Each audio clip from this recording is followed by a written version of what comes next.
How to fix Instagram not downloading on Android or iOS phone. Hello guys, in today's video I'm gonna show you how to fix this problem easy and quick.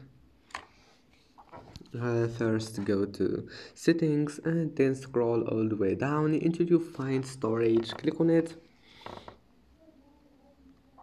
and here we'll find cleanup. Click cleanup and once you are here you will find this one, junk files. You can clean it, or you can clean anything you want, or you can delete some photos or videos from your gallery.